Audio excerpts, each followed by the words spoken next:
Also, I've seen that the attention that she's getting right now is probably 100, 1,000 times more than what an average person used to get way back in the day before the internet era. And then, because of all of this, she faces a lot of judgment. I have seen that her own family or the normal quote unquote society tells these so called daughters. So, now what can you do as a man? I think this is the most important section. So that we just don't go into this toxic bullshitness of blaming, attacking, becoming insecure, and becoming an a hole freak which just controls women. And on the other hand, maybe becoming an approval seeking sort of person. So it's very important. Yo guys, namaskaram. So back with another video. My relationship slash marriage series are picking up. So this video talks about from the perspective of an Indian woman that why they are confused today. The idea of my channel is to just build thinkers who think from proper contextual things and not play gender games, because in the process of understanding from where a person is coming from, when we clear the context, a lot of animalistic binary thinking that this is good, this is bad, such gender is evil, such gender is not so evil, just gets wiped away. Just seeing people as people and practically how we can navigate in life smartly. So this video is an attempt to understand more from a female perspective, so that as males we can have a better understanding. So today's Indian woman is not confused because she's wrong. She's confused because she's being pulled into a lot of directions which are contradictory to each other. It's either by her society, the family, the hormones within her, economy, the culture around her, and most importantly, social media as to what she is letting enter her mind. So Indian men in general think that women are unpredictable, they are so and so, just running a pre-narrative script in their mind. But if you look at it deeply, the environment that we live in is not very coherent and consistent, and that takes a toll on everyone's psyche. Women in general have a proclivity towards being more sensitive in general.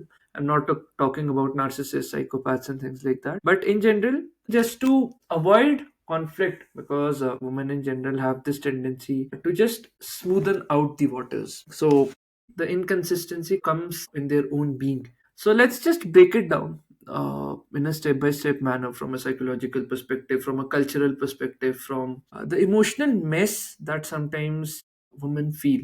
So, firstly, if we go back to her childhood, she grows up hearing two opposite instructions. One is that be independent, the other is, but don't be too independent. Follow your dreams, but don't forget your duties to the family. Her brain is conditioned to live in two realities at once, creating lifelong internal conflict. Of course, it would happen. Let's say if you're given two opposite instructions by the people whom you love the most, how would you generally respond? The family wants a modern daughter just to show to other people from the onset. But when it comes to deeper decisions like marriages and things like that, they want a traditional daughter, and from the boys' end perspective, a traditional daughter in law. Her own parents can allow genes, maybe travel, since we are becoming more liberal in one way or another. More choices in pursuing the career that one wants, maybe some male friends as well. But the moment this concept of marriage comes up, they expect obedience, modesty, adjusting nature, cooking skills, being in the home all the time, and family first mindset to just save face in front of a lot of other people. This switch confuses her own identity and sense of being, and not a lot of women, let's say, have strong boundaries that they can just rebel at that place. Society places impossible expectations on women. She's told to be bold but not too bold, successful but not intimidating. She should just smoothen the waters. Modern but not rebellious, because she should be controllable. Traditional but not boring. She should be outgoing and fun. Independent but not selfish. So, no human on this planet can satisfy these contradictions. Even if you are told as a man to live among these contradictions, you won't be able to satisfy all of that. The most important thing then comes the environment, which is predominantly the social media that she's picking up upon. It creates this fantasy idol of men in relationships, Instagram, and a lot of other platforms. Since I don't use a lot of them, and my past experiences with Instagram have taught me that in general, women have feeds in which they are shown emotionally perfect men, rich boyfriends, hyper romantic gestures, soft but masculine men, aesthetically good pleasing, luxury lifestyle couples. But the reality that she sees around her, that how thugs and a-holes are getting all the girls, and then she also feels attracted to them subconsciously, because in her environment she just senses danger.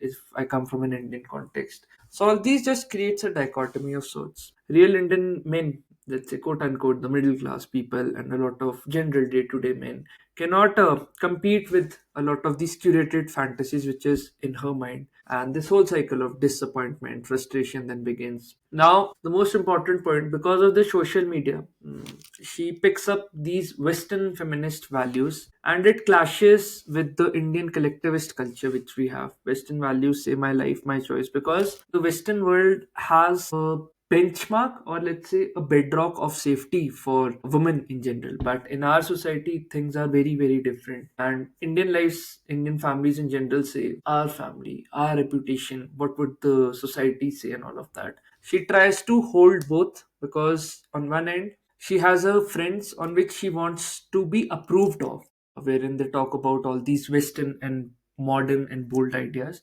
But on the other hand, her loved ones are telling her a completely different story.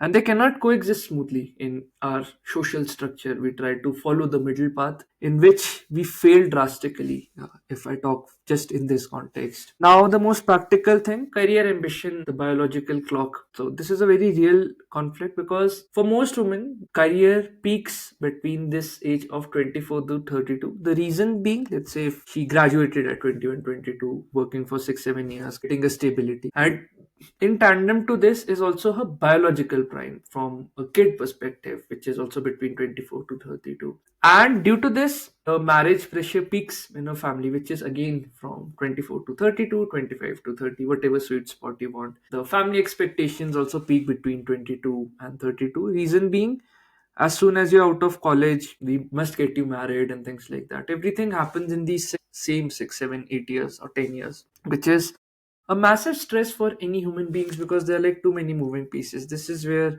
a lot of emotional confusion comes in. So a conflict arises within her, that she wants this freedom but also a security. So most women want the freedom of an independent woman, but they crave for the traditional safety, psychological safety that marriages provide with them. So internally she desires excitement, independence towards life, a sense of individuality and the will to choose and all of that. But she also needs safety, stability, emotional assurance from her parents, or let's say from her two be parents if she gets married, and this sense of fitting into society in a socially acceptable way.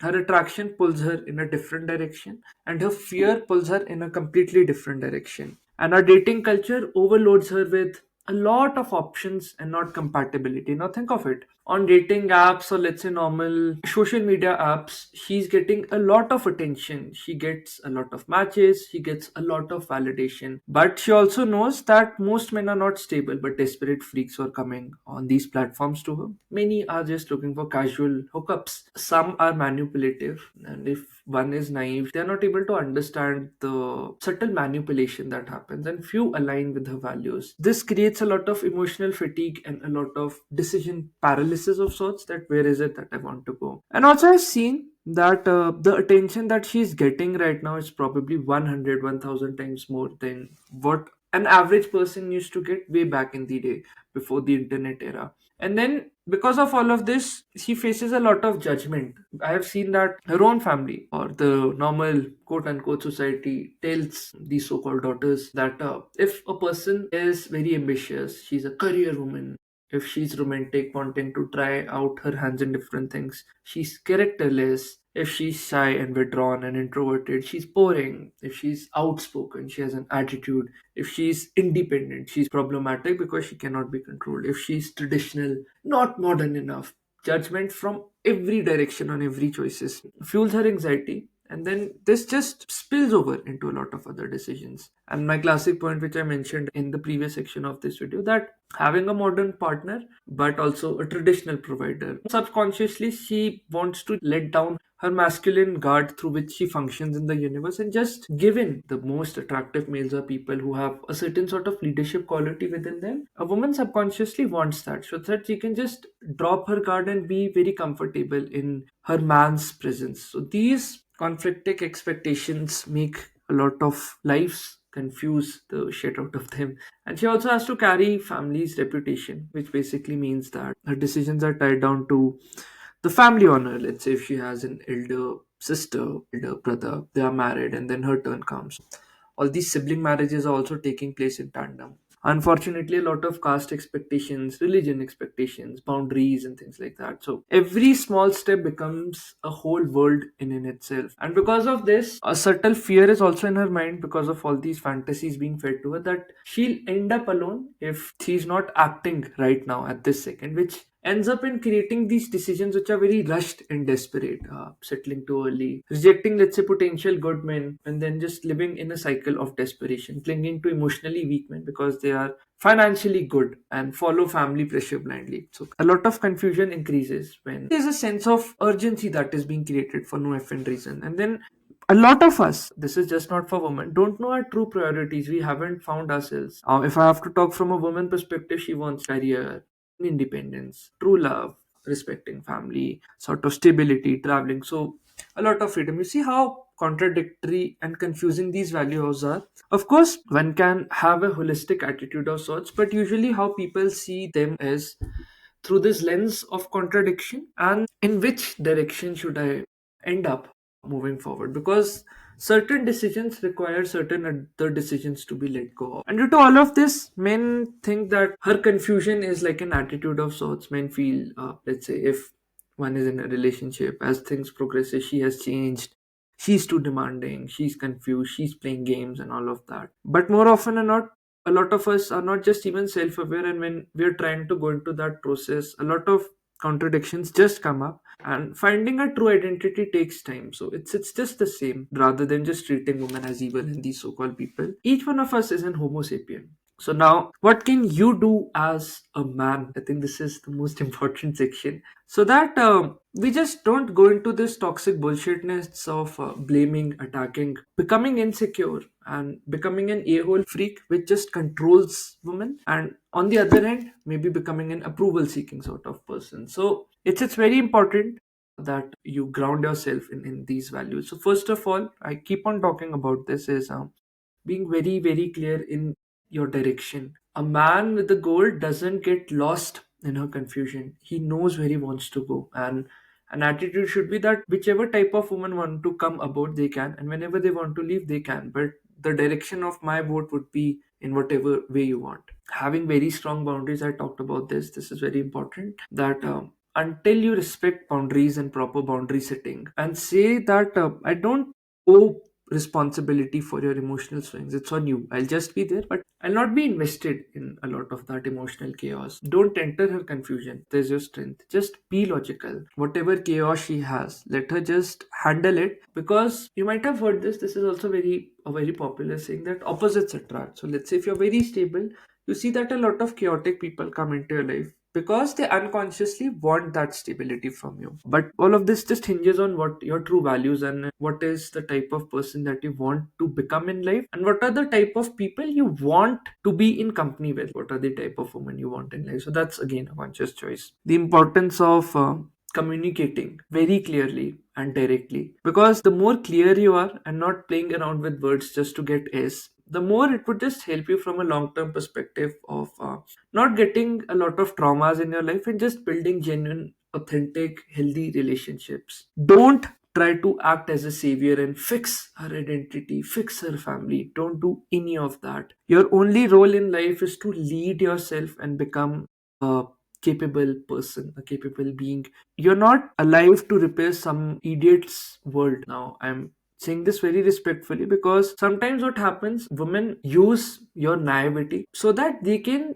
get attention, the attention that their family has not given to them. Acting like this stupid child helps her get attention, and that is what she craves all her life. Just don't get into all of these things. Don't go into repairing all of these things. You should just be very ruthless with your time. And very, very, very important is the ability to walk away. If her confusion is threatening your peace, making you lose guard, making you lose the essence of your work, please step back, be a man, respond with maturity, not with anger and reaction. Respond very responsibly. And most importantly, when you walk away, when you know that you have the power to walk away, you will just choose people or women who align with your lifestyle, the values you hold, no matter how weird it may seem to the outside world. Let's say you prioritize honesty, integrity, and you have these sorts of boundaries, the right people would come to you eventually. But you should not act from this place of desperation, because let's say if you choose compatibility, in the long run it just helps you. And I've always said this, that